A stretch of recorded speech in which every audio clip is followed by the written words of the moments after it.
temps, les enfants, chacun il a son téléphone. La maman il a son téléphone. Le papa il a son téléphone. Chacun il est occupé de son téléphone. Les parents n'ont plus le temps d'éduquer leurs enfants. Chacun il est occupé. Il n'a plus le temps. Même la prière, wal'iyadhu billah. La prière, la personne dans la mosquée. Moi j'ai vu une personne répondre au téléphone alors qu'il était en prière. Il a coupé sa prière pour répondre à son téléphone. Sans parler de la musique en pleine mosquée. En disant que c'est juste une sonnerie. La musique est interdite. Maintenant il y a musique et musique. La musique que tu télécharges. En disant que c'est juste une sonnerie, c'est une musique. Pourquoi? Parce que c'est toi qui l'as téléchargé. C'est toi qui t'as aimé avoir ça.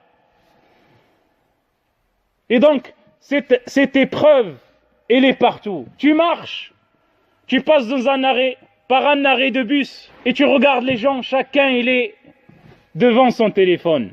Dans le bus, chacun dans son téléphone. Dans l'avion, chacun dans son téléphone.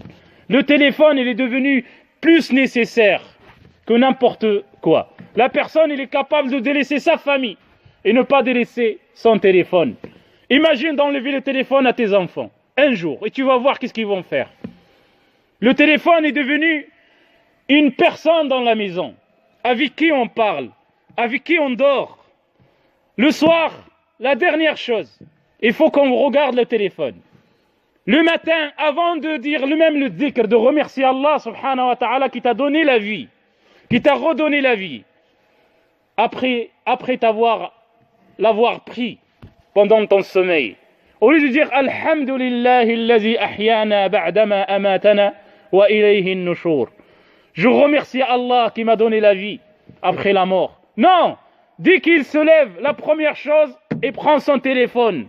Qui c'est qu'il a appelé comme si c'est le président de la République. Juste pour savoir qui c'est qu'il a liké sur les réseaux sociaux. Quand il se lève, il prend son téléphone. Il ne faut pas qu'il le laisse, au cas où quelqu'un il appelle. Il se douche, son téléphone dans la douche. Il vient dans la table, il prend, il s'assoit, il regarde son téléphone et il mange. Quand il sort, pareil, il marche avec son téléphone. Au travail, au téléphone. Il n'y a plus comme avant, subhanallah, subhanallah, subhanallah. La personne, il dit, La ilaha illallah wahdahu la sharika lah lahul mulk wa lahul hamdu wa huwa ala kulli shay'in qadir. Ou le prophète sallallahu alayhi wa sallam, il a dit, celui qui dit cette parole, cette phrase 100 fois, Allah subhanahu wa ta'ala, il le protège durant sa journée. Et le shaitan, il ne le touche pas durant cette journée. Aucune sorcellerie le touche durant cette journée. Un homme, il est venu voir le prophète sallallahu alayhi wa sallam. Le prophète sallallahu alayhi wa sallam, il a dit, dis subhanallah, walhamdulillah, wa la ilaha illallah, wallahu akbar. Cet homme, en partant, il était content, en disant subhanallah, alhamdulillah, wa la ilaha illallah, allahu akbar, 100 fois. Puis il est retourné vers le prophète sallallahu alayhi wa sallam, en lui disant, ya Rasulallah, si je dis cette dua, c'est pour Allah. Je glorifie Allah, mais moi, qu'est-ce que j'ai dans ce dua? Il a dit, dis, Allahumma arhamni, Allahumma aghfirli, Allahumma ahdini, Allahumma arzuqni. فإنك إن قلت اللهم ارحمني قال الله فعلت وإن قلت اللهم اغفر لي قال الله فعلت وإن قلت اللهم اهدني قال الله فعلت وإن قلت اللهم ارزقني قال الله فعلت. 100 مرة. Si tu dis 100 fois subhanallah walhamdulillah wa la ilaha illallah wallahu akbar, cet homme que le prophète sallallahu alayhi wa sallam a conseillé de dire ce dua, de dire cette parole, ce zikr, ce rappel, et s'est retourné voir le prophète sallallahu alayhi wa sallam en lui disant, Ya Rasulallah, si je dis ce rappel, ça c'est pour Allah, je suis en train de glorifier Allah, mais qu'est-ce que j'ai? Qu'est-ce que j'aurai moi? Il a dit, dis, oh Allah, pardonne-moi, oh Allah, fais-moi miséricorde, oh Allah, guide-moi, oh Allah, donne-moi la subsistance. Si tu dis, oh Allah, pardonne-moi, Allah il dira, j'ai fait. Si tu dis, oh Allah, fais-moi ta miséricorde, donne-moi ta miséricorde, Allah subhanahu wa ta'ala dit, je l'ai fait. Si tu dis, oh Allah, guide-moi, Allah subhanahu wa ta'ala dira, je te guide. Si tu dis, oh Allah, donne-moi la subsistance, Allah il te dira, je le fais, je te donnerai. Le prophète sallallahu alayhi wa sallam, il a dit, celui qui sort de chez lui en disant, Bismillah, tawakkaltu ala Allah, wa la hawla wa la quwwata illa billah, yuqalu lahu, hudita wa kufita wa ruziqta wa tanaha anka ash-shaytan. Celui qui dit ce dua, en sortant, le prophète sallallahu alayhi wa sallam, il a dit, il y a une voix dans le ciel, et il dit, tu seras guidé, tu seras protégé, tu seras subsisté, et le shaitan t'approche pas. Et on a délaissé tout ce temps de faire le dhikr, et qu'est-ce qu'on a? Un smartphone, un iPhone, qui coûte le prix d'une voiture. Et celui-là, il est devenu ta divinité, avec lequel tu fais dhikr, avec lequel tu parles.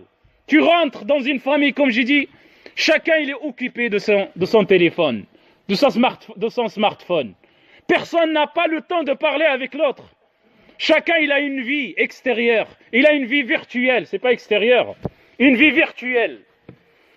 Chacun il a une relation. Jusqu'à que maintenant, subhanallah, il n'y a plus que le mariage, la femme, la fille, c'est elle qui ramène le mari c'est elle qui ramène le mari à son père. Et lui dit, voilà, j'ai trouvé un. Où est-ce que tu l'as trouvé? Je l'ai trouvé sur smartphone, sur les réseaux sociaux. Combien de dégâts a fait ce portable?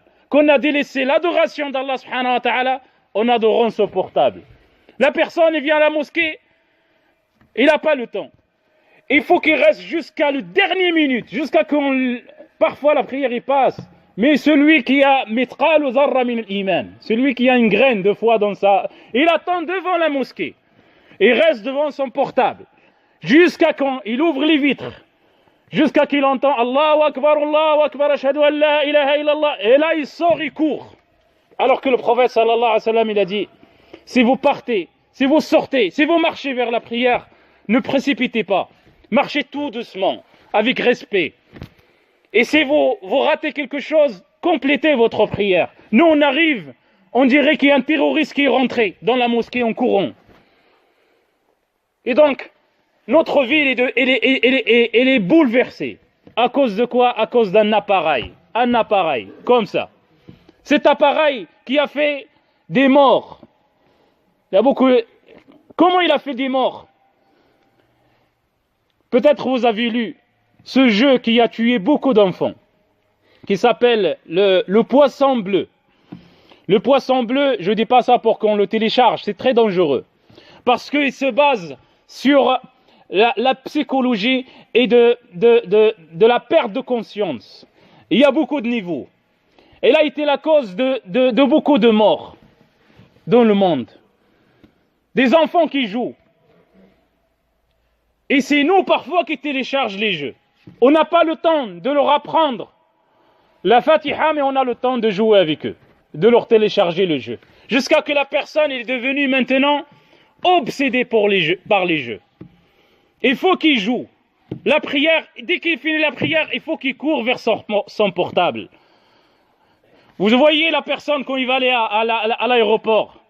À l'aéroport, en passant, tu poses tes affaires, le scanner.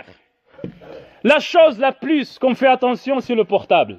La chose la plus qu'on prend la plus rapide, regardez ça quand vous partez, si vous n'êtes pas concerné.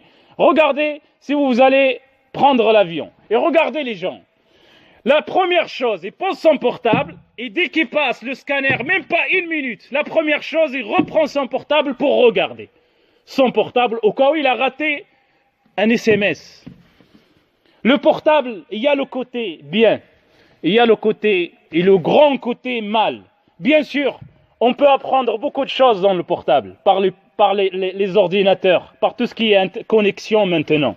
On peut apprendre, on peut lire le Coran dans le portable, on peut lire le zikr dans le portable, on peut apprendre la science par le portable. Un des moyens pour apprendre la science, ou très peu de science dans le portable. On peut avoir contact avec sa famille au cas où ils ont besoin de quelque chose. On peut vendre, on peut acheter dans le portable, il y a le côté bien. On ne dit pas que jetez vos portables.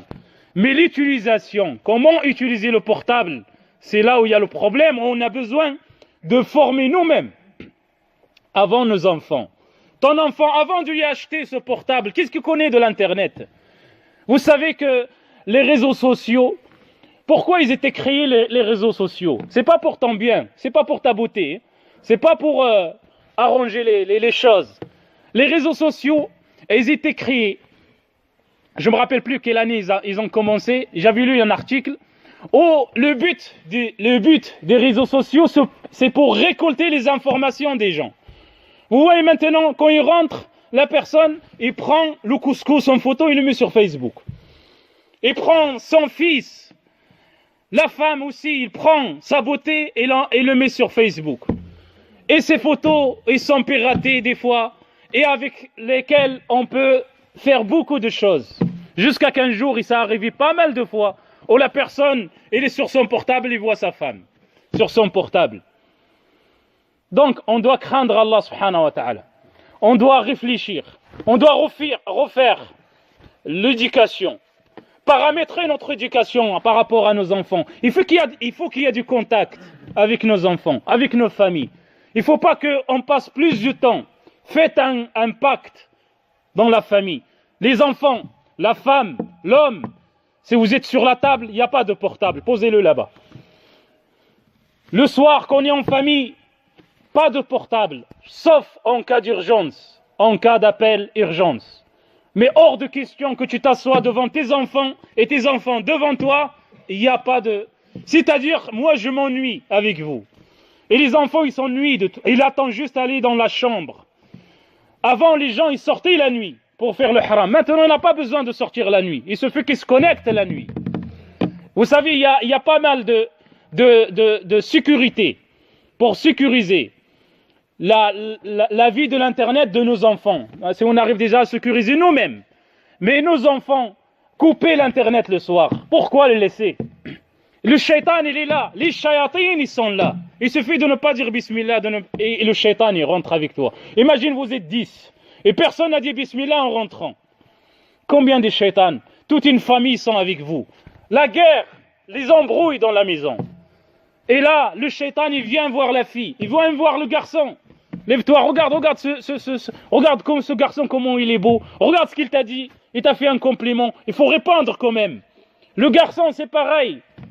Et ainsi de suite. Jusqu'à que maintenant, la fille, il a 22 ans, il n'a pas envie de se marier. Il a un problème psychologique. Il a un problème de santé. Non. C'est qu'il a une vie ailleurs. On ne juge personne. Mais c'est un point maintenant à réfléchir, à redonner l'éducation à nos enfants parce que nous serons responsables ici-bas avant le delà. Ici-bas avant le delà. Ici-bas, tu auras des problèmes physiques ou matériels à cause de cet Internet. Et dans le delà, tu seras jugé devant Allah subhanahu wa ta'ala. C'est toi qui as égaré tes enfants.